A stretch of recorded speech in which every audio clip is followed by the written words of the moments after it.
ఈరోజు మనం Jack fruit అనేది ప్రెగ్నెన్సీలో తీసుకోవచ్చా లేదా అనే దానికోసం మాట్లాడదాం. జాక్ ఫ్రూట్ సీజన్ వచ్చేసిందండి. మనకి చాలా వరకు మార్కెట్‌లో జాక్ ఫ్రూట్ దొరుకుతుంది. సో, పనసపండు ఇది ప్రెగ్నెన్సీలో తీసుకోవచ్చా లేదా అని చెప్పేసంటే యెస్. డెఫినెట్‌లీ తీసుకోవచ్చండి. మెయిన్‌గా అందులో ఫైబర్ అనేది ఎక్కువగా ఉంటుంది. సో, ప్రెగ్నెన్సీలో కాన్‌స్టిపేషన్ మలబద్ధకం అనేది ఎక్కువగా ఉంటుందనుకున్నాం కదా! సో, జాక్ ఫ్రూట్ తీసుకోవడం వల్ల ఈ కాన్‌స్టిపేషన్ ప్రాబ్లమ్ అనేది అవాయిడ్ చేయొచ్చు. అండ్ ఇందులో చాలా మటుకు న్యూట్రియంట్స్ ఉంటాయి. Like iron, calcium, zinc, magnesium. So, ఇవన్నీ కూడా బేబీ మంచిగా డెవలప్ అవ్వడానికి హెల్ప్ అవుతుంది. బేబీలో బ్లడ్, మదర్‌లో బ్లడ్ డెవలప్ అవ్వడానికి, అలానే బేబీ బోన్స్ స్ట్రాంగ్ అవ్వడానికి కూడా హెల్ప్ అవుతుందనమాట.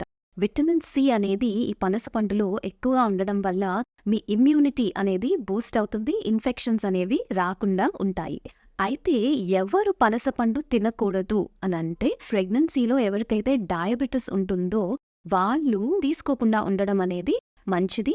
అండ్ పనసపండులో పొటాషియం లెవెల్స్ బాగా ఎక్కువ ఉంటాయన్నమాట. సో, ఆ పొటాషియం కంటెంట్ ఎక్కువ అవడం వల్ల ప్రాబ్లం అవుతుంది కాబట్టి ఎవరికైతే కిడ్నీ ప్రాబ్లం ఉంటుందో మాత్రం పనసపండు వీలైనంత వరకు అవాయిడ్ చేసేయడం అనేది మంచిది.